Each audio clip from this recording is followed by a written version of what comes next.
Hey YouTubers, Mike Martin's here with the Mike Martin's channel. Guys, thanks for joining the channel, being part of the channel. Open discussion, discussing. Thanks for your comments below. Very valuable information a lot of people have to share with us. Hi, Mike. Hey Anna, it's so good to hear from you. Welcome to the show. And you know what I'm going to ask? 4-week lockdown. This is detrimental to small businesses in Australia. What the heck is happening down there? Mayhem, chaos, insecurity, mental health issues. Everybody's losing their minds. Business. I was working for a construction company, and last week we were doing nothing but putting numbers together and getting to the accountant to see if the business could access some of the so-called promised help to keep businesses alive. Haven't heard anything at this point, and that's what's going on. Everybody's just hitting roadblocks on every move that they're making, and I don't know at what point they're just going to just sit in a corner in a ball and cry. I don't know what to say, Anna. Why is this financial show turning into Mike in the Night? Because that's what's happening. Well, everything's intermingled. Everything's totally intermingled. I mean, the businesses. I mean, yeah, all the businesses that are being sort of destroyed or propped up. I mean, we're just in this huge transference of wealth, and some businesses are doing incredibly well through all of this. Others are just collapsing. We're just in a very extreme, like what Ricky Spanish said, with the volatility on the markets, up, down, up, down, up, down, up, down, up, down. So, but Sydney, I don't know how it's going to kind of pull itself out of this. But the thing is, it's only 2 million people that are truly affected, and then there's another. Only 2 million people? Yeah, only 2 million. I mean, really. And then there's another kind of 3 million that are just going, this is a good thing, let's lock down. But that's enough people, that's enough population to actually bring the whole country down if the poop hits the fan.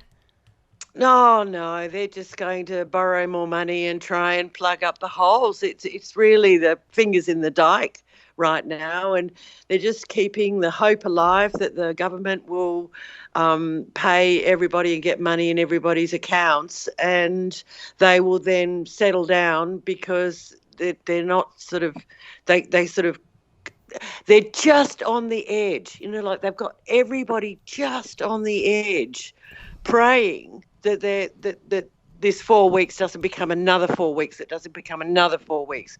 Claiming that spring is going to be when we're allowed to sort of basically get out of our houses. Well, spring is in what, 7 weeks, right? Yeah. It's a long way off. We're in the middle of winter. Another 4 weeks. Well, that gets us to August, and the way that they're functioning right now, everybody's basically. Well, I can see that this is just going to be going on and on and on and on, and there are calls for, and that protest on Saturday was off the charts, and the media are reporting 3,500 people. There was a good 50,000 people there. Yeah, and the media here in Canada was actually reporting it on the radio, not with visual, saying 800 people, 800 hooligans showed up to a protest in Australia. Yeah, that's just wrong. I would have gone, but I just... it's a long way for me to kind of get into the city, and unless I had organised other people, but somebody from my community went, and he's against vaccinations, so I haven't had a chance to talk to him, but I'm just hearing everything on the grapevine, and so many people saw him on Facebook that he got hounded, and he took down his Facebook page. He's been banned from the local community shop, and he's been sort of ostracised from the community. And I haven't got to him to sort of go, you stick to your guns, but I will. I've just sent him a text and on how to get out of the... Oh, there's a place you can go in Australia where you can stop yourself from going being registered as a in vaccinations, and so that registration can't go to the states, so it then can't go to the passports. Whoa. So what's this So QR code bullshit? And tell us how the QR codes work in Australia. So in Canada in the fall, when we go back on massive lockdowns, you're going to get them. You're going to get the QR codes. They're basically a QR code that's printed out in front and put in front of every shop, so that you then photograph. You photograph the code and it goes to a site that fills in your name and address and clocks you in for what time you arrived at the particular shop. Now, in South Australia, it's sort of automatic. So once you've got your name and your number, you basically just press this app and put your camera in front of it and it clocks you in.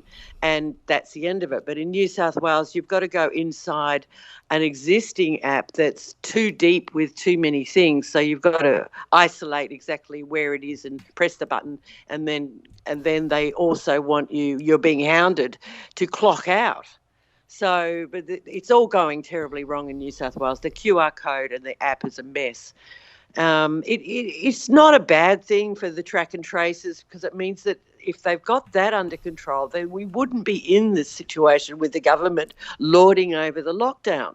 So, but they're still, I don't know, maybe I'm being a bit too optimistic, and they're just using any excuse they can to just power over everybody. But the problem is that this is just a culmination of years and years and years of abdicating your responsibility to the government. I'm speechless. I'm listening to you. I'm digesting what you're telling me, Anna. And yeah, it's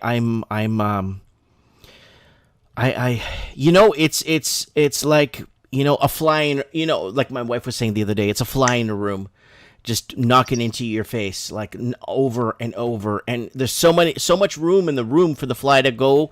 It's got to constantly hit you in the face. Yeah. I'm very scared here in the Northern Hemisphere, because this is summer. We're happy. Everyone's out and free. Oh, your vaccination rates are through the charts. You're the best in the world. Yeah. So you may have a different outcome because of that. Mm-hmm. Mm-hmm.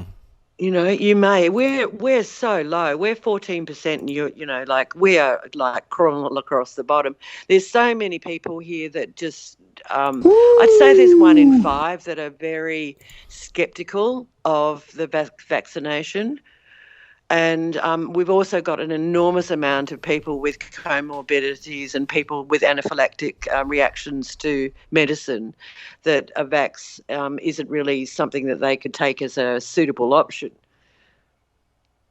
I'm worried. I have a feeling they're going to try and implement this QR code. Canada's not. You'll get Canada, it, but it's not a biggie. I mean, it really isn't a biggie. It's you can sidestep that so easily. It's ridiculous. Right. So this QR code business is courtesy of people saying, okay, I'll do what the government says. I keep telling people, don't get a test, no COVID.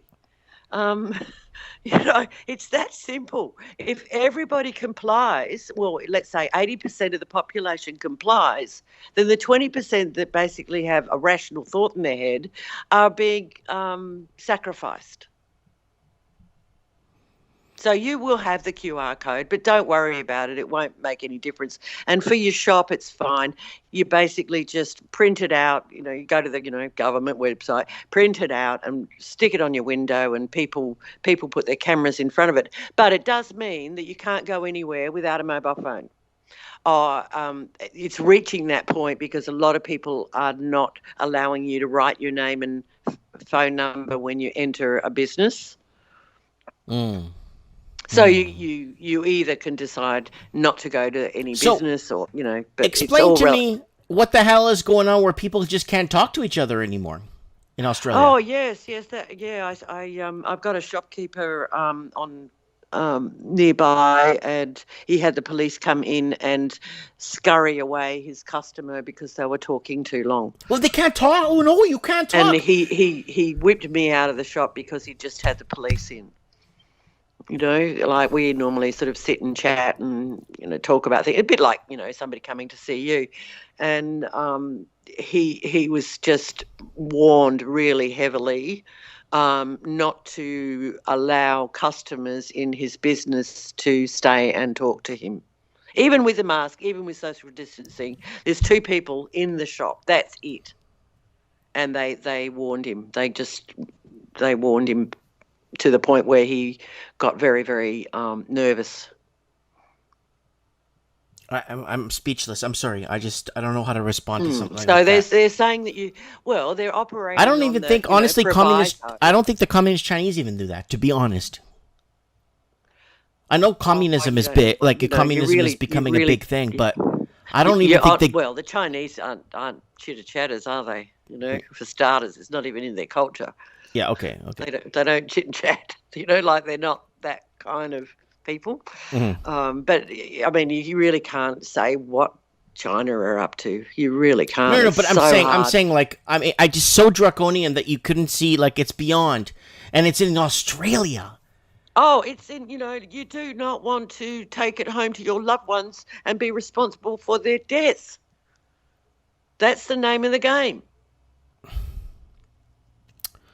Man, I'm just... anything, including not chit-chatting with your customers, is part of the program. But what if someone has a question about some sort of product and you start talking about something else? That happens a lot in my store.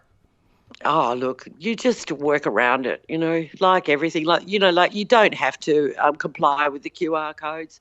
You don't have to you know, like they're not going to drag you out of your house and stick needles up your nose to test you for whether you've got COVID or not. Nobody has to do any of this. This is the thing. These are people that are basically complying inside their own enslavement. Mm-hmm. You know, like there's no mandatory forced testing. People are off doing it. They're just crazy. It's like it's like the people that are off buying $2 million homes that they can just afford at interest rates that are really low, and the minute they go up, boof, they're going to be screaming. But the problem is they're getting vouchers from the banks to go to the food banks to buy food or to get food because they don't want to fall behind on their mortgage. Yeah, but I think Australia has become an entire country of whingers. I mean, you know, if I was a bank manager and this fool was sitting there telling me he can't buy food, I'd hand him a food voucher as well and piss him off. Mm-hmm. You know, it's like, because that's what a lot of them are. They're like that. They just want everything for nothing. Yeah, I'm speechless. Yeah. I'm just absolutely. I'm sorry. I'm having a really tough time digesting what that whole incident there at the shop. And yeah. But he didn't end up with a fine. He just ended up very nervous because he'd received his first warning. Wow. By the police. Can't talk to people in your store. That's crazy. Yeah. Okay. Yeah. It's where, you know, and they've got some people. They've got 3 supposed COVID cases in an apartment block, and they've got police outside to make sure they don't go anywhere. Cases, not deaths. But it's there for their protection. Cases, not deaths. Yes, this is the thing. There's cases, and the deaths, and they're making. So where's the flu? Absolute. We've had one young lady from Egypt that died at 38, and they are making a meal of it.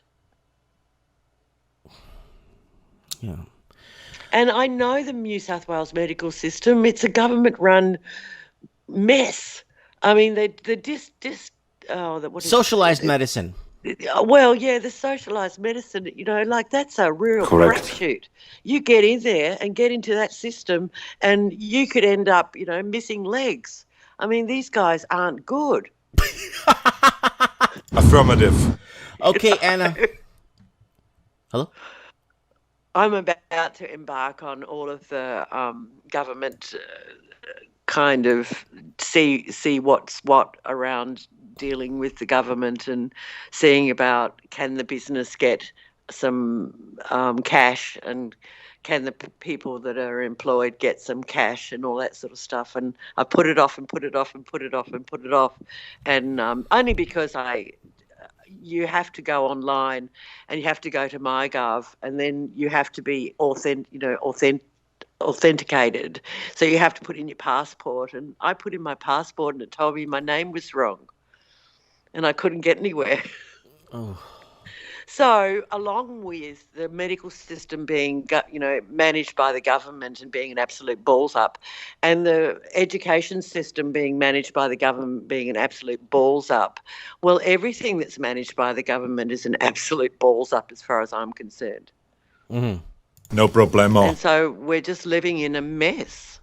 It is. And I don't see how Sydney's going to come out of this in a good way. I'm seeing about 18 to 25,000 small businesses close permanently with this 4-week closure. Yeah, they should. They'd be better off if they just, shut shop. And the more people stop being optimistic, the better. The faster they quit and go, this is it, I'm looking at Centrelink, the better. And the better for everybody. The sooner this crumbles, I mean, it really is death by 1,000 cuts, as Raven says, and we're being sandpapered to death, as somebody else says, and like everybody's saying all this. Well, stop it and just close, quit. Mm-hmm. It's time for all productive people to lie down. China is doing that. The youth in China, the people that are opposing this BS in China are lying down. It's all you can do. Trust me. And it's not until that occurs. And I see we've got such a huge and affluent ageing population that seem to think that killing small businesses is a good thing. Yeah. Because they want their safety is more important. Yeah. So, whilst the thinking is so arse about, and I have to tell them all the time, you benefit from this. You may benefit from this, but these businesses are suffering. Yeah. Don't think that the lockdown's a good thing. No, obviously not. No, I'm just trying to race through. Everything's racing through my mind right now. There's just this. I'm just disgusted. I'm sorry. Oh, you've got lots of avenues, and you're in a small town, and you're pretty good. I mean, most regional places, if they have got what you've got with the online and the eBay and everything else, you'll kind of limp through it all, not a problem. And you've also got financial savvy, and you've got some backing behind you, so you'll be okay. It's like anybody that's sort of got those sort of avenues and got, which is what you said, I don't know, 5 years ago about people need to A, get out of the big cities, B, get different sources of income. Like you've warned everyone, but some heeded, some didn't. But I still think that only a few people have got the time to read, listen, learn, do. Most people have got themselves into the debt up to the eyeballs with I've got to own a house, and I've got to then own a second house so I can negative gear, and they are then hit with a repair on one house, a bad tenant on the other place, and they're just losing their minds. So they're unable to actually prepare for a disaster. Mm-hmm. And so what we've got is a lot of people that are not prepared for a disaster. Well, they think the governments are going to come and save them. Yep. And the government at this point so far seems to have done that in a lot of cases. Yeah. Right now, I'm not too sure, though. This one's going to be interesting, especially with the construction industry being shut down. That could give some serious ripple effects. Well, because Australia is heavily dependent on exporting houses, right? Well, I mean, they've got all sorts of government incentives that have been designed around. You get, every homeowner can get $120,000 if they put plans in to renovate their homes with builders, and it has to be done by a certain point or they don't get the money. I mean, this is like that. Now they've shut it down. They can't, this could have some really interesting ramifications. Mm-hmm. I don't know. I don't know how they're going to squirm out of this one. I think the war is going to be the next thing, so they can squirm out of it. Like Well, if if everybody turns anything else, if around, all else fails, go to war, right? yeah, yeah. You know, if the fallout gets so bad, then war is going to be the next thing. Mm-hmm. I can't think of anything else. Well, the timing is perfect for it, right? So, Oh, they're gearing up with it. You know, they're gearing. You know, like it's we're you know the media are doing the trickle feed to get you ready. We're being conditioned to that as an option. yeah. Uh, All right, Anna, I'm going to let you go. It's been a great 20 minutes. We'll have you again on Mike at the Night sometime to explain to us in the next couple of days or a week or so how the lockdown is going, and are they going to extend the lockdown into September, October? Who knows? So yeah, who knows? I mean, we did have a good period for a while there, so we'll see. okay, Anna. We'll see. Thank you so much. Appreciate your time. God bless you, and stay safe, okay? I will. You too. Goodbye. Bye. Hasta la vista, baby. All right, guys. I got the soundboard in here to make it kind of a little bit more not so intense. So a store owner was getting warned by the police not to chit-chat and talk to his customers. A vendor. Wow. It's like you can't make this crap up. Thanks so much for watching, guys. And if you guys want to support the transmission, don't send me money. Don't buy me coffee. Buy a board game. Or come down and visit me in person here at 1925 Quilchena Avenue in downtown Merritt.